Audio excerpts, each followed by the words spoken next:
ઓમ શ્રી કૃષ્ણ પરમાત્મને નમઃ.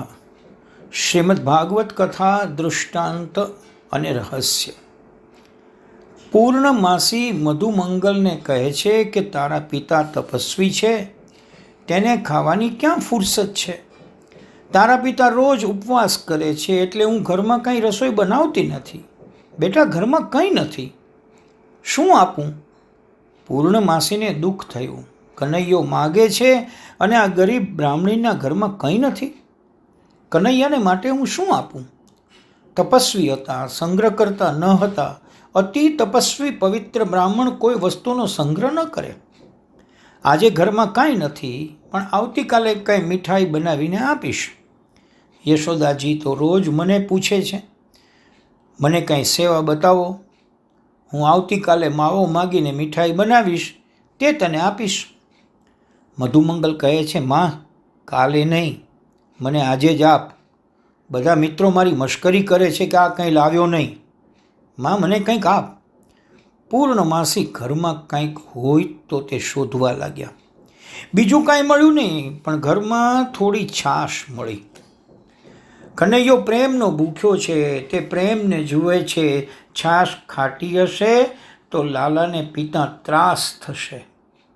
છાશમાં ખાંડ નાખી વઘાર કર્યો. તે છાશ મટકી ભરીને આપી. છાશ આપતા હૃદય ભરાયું. લાલાને માટે છાશ આપતા પૂર્ણમાસીની આંખમાં આંસુ આવી ગયા. પણ હું શું કરું? મારા ઘરમાં બીજું કાંઈ નથી. લાલાને કહેજે કે આ છાશ આપતા તો મારી માં રડવા લાગી, પણ શું કરે?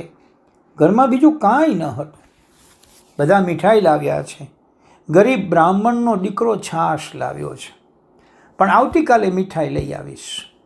આજે ઘરમાં કંઈ નહોતું, એટલે મારી માએ આ છાશ આપી છે. લાલાને કોઈ વસ્તુની ભૂખ નથી, તેને પ્રેમની ભૂખ છે.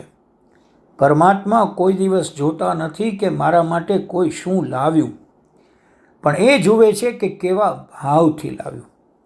વસ્તુને જુએ એ જીવ અને ભાવને જોવે તે ઈશ્વર. મધુમંગલ છાશ લઈને આવ્યો, પણ તે છાશ શ્રી કૃષ્ણને આપતા તેને સંકોચ થયો. બીજા બધા બાળકો સુંદર સુંદર મીઠાઈઓ લાવ્યા છે. લાલાને છાશ આપું તે ઠીક નહીં લાગે. આ છાશ કનૈયાને આપવા જેવી નથી. ઉત્તમમાં ઉત્તમ વસ્તુ હોય તે જ લાલાને અપાય. સારામાં સારી વસ્તુ હોય તે જ ભગવાનને આપવી જોઈએ. કનૈયાને છાશ આપીશ તો મારો આખો જન્મારો છાશ પીવાનો આવશે. છાશ ખાટી હશે તો કનૈયો મશ્કરી કરશે કે તારા ઘરની છાશ ખાટી, તારી માં ખાટી. એટલે મધુમંગલ તે છાશ પી જવા લાગ્યો. શ્રી કૃષ્ણની નજર મધુમંગલ પર પડી. એ મધુમંગલ, તારી બાએ છાશ મારા માટે આપી છે હો. તું એકલો એકલો છાશ પી જાય છે. છાશ મને આપ, લાવ, મને દઈ દે.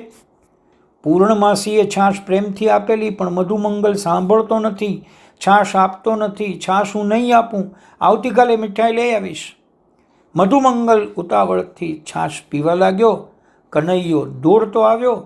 મધુમંગલે હાંડલી ખાલી કરી, પણ મોઢામાંથી છાશનો રેલો નીકળ્યો. કનૈયો તેનું મોઢું ચાટવા લાગ્યો. ભગવાન શ્રી કૃષ્ણ મધુમંગલનું મોઢું ચાટતા હતા. તે જ વખતે બ્રહ્માજી આકાશમાં આવ્યા છે. કનૈયો તો મધુમંગલને કહે છે, તારી એઠી છાશ મળે તો મારી બુદ્ધિ સુધરે. જીવ ઈશ્વર સાથે પ્રેમ કરતાં દેહભાન ભૂલે છે. જીવ ધર્મ ભૂલે છે, ત્યારે ઈશ્વર પણ ઈશ્વરપણું ભૂલી જાય છે. જીવ જ્યાં સુધી હું પણ રાખે છે, ત્યાં સુધી ઈશ્વર ઈશ્વરપણું ભૂલતા નથી. કનૈયા, તું શું કરે છે? લાલો કહે, તારી એઠી છાશ પીવું છું. તારા પિતા બ્રાહ્મણ છે, તપસ્વી છે, પવિત્ર છે. તારી છાશ પીવું તો મારી બુદ્ધિ પવિત્ર થશે.